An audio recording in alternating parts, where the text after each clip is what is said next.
Pain does not arrive to ruin your life. It arrives to reveal it. If you have been spared discomfort for long enough, you may feel safe. But what you really are is untested, and the untested mind breaks on contact with the real world. Here is the promise. In the next few minutes, you will learn how to treat pain not as a verdict, but as instruction. Not in a sentimental way, and not by pretending suffering is noble. You will see how pain clarifies what you control, exposes what you cling to, and trains the kind of inner freedom that cannot be purchased, performed, or taken from you. The hard truth is that most of our suffering is not produced by events, but by the meaning we attach to them. The body has its signals, yes. Life has its blows. But the mind often adds a second wound.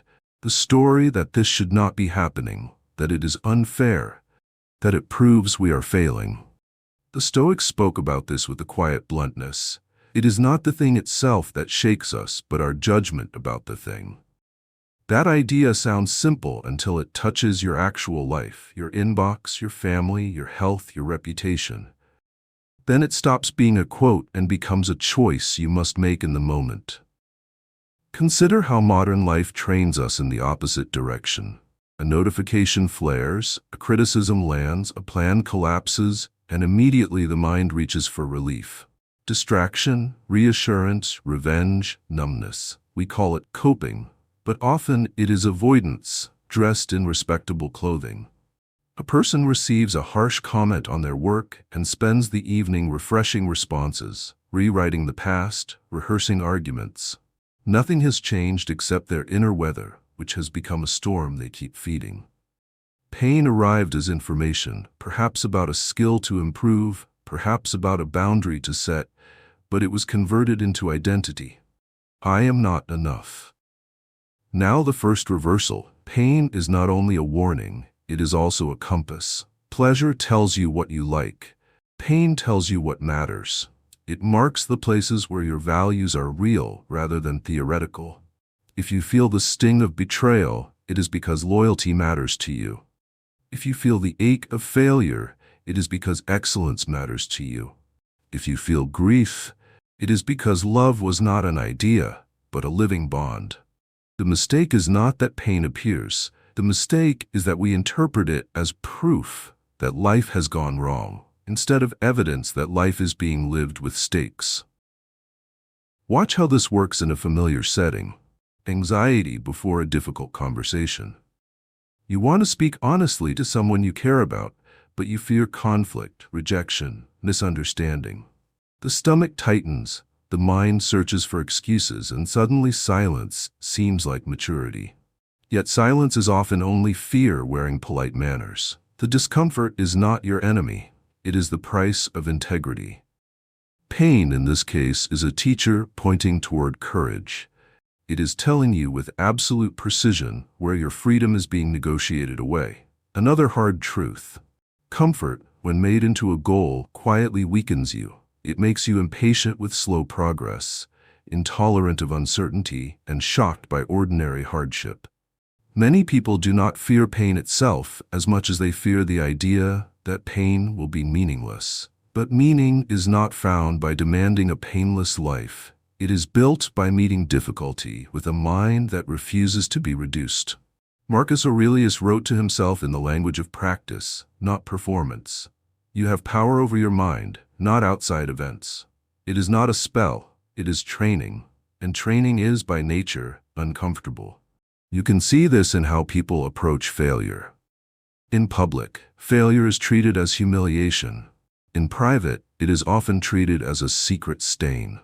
But what if failure is simply the curriculum? Not proof that you are defective, but proof that you attempted something that required growth. A student struggles to learn a new field, feels ignorant, feels slow, feels exposed. They interpret the discomfort as a sign to stop. Yet that sensation is exactly what learning feels like when it is honest. The pain is not announcing your limits, it is expanding them. If this resonates, take a quiet moment to subscribe so you can return to reflections like this when life gets loud. And I'd like to hear from you. What has pain taught you that comfort never could. Leave a thoughtful comment. And now we step into the second half of the journey, where the lesson becomes less about endurance and more about liberation. The hard truth here is sharper. Pain will either refine you or rule you, depending on whether you can stay present with it. When pain becomes the center of your identity, it colonizes everything: your conversations, your relationships, your future. But when pain becomes an object of attention rather than a throne of authority, it changes shape.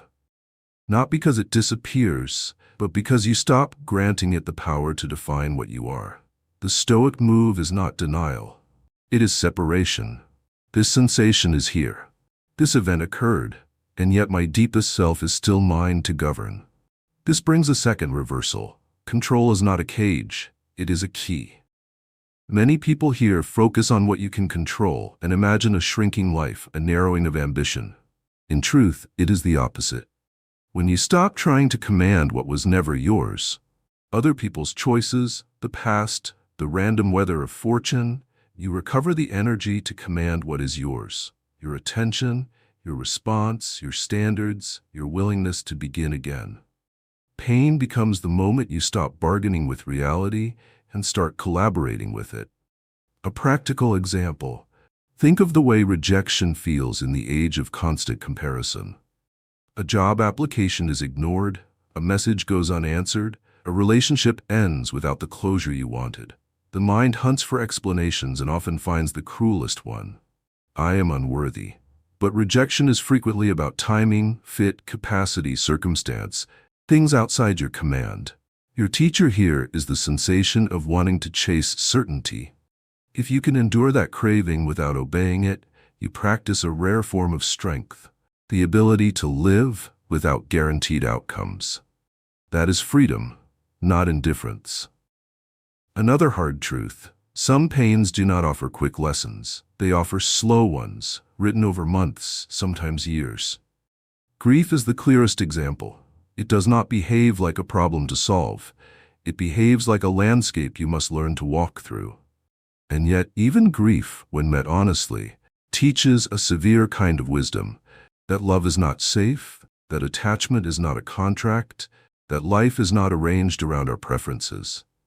The temptation is to call this unfair and let bitterness become a permanent resident. The deeper possibility is to let grief soften you without collapsing you, to become more tender and more disciplined at once. You see this when someone loses a person they love and discovers in the quiet afterward that their days are made of choices. Will they numb themselves into years of blurred time, or will they build a life that honors what was lost? Not by turning the loved one into a slogan, but by living with clearer priorities. Speaking honestly sooner, forgiving with fewer theatrics, showing up with fewer excuses. In this way, pain becomes a moral tutor. It presses you toward what is essential because it has stripped away the illusion that time is abundant.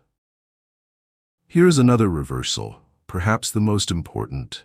Inner peace is not the absence of pain, it is the absence of war with pain.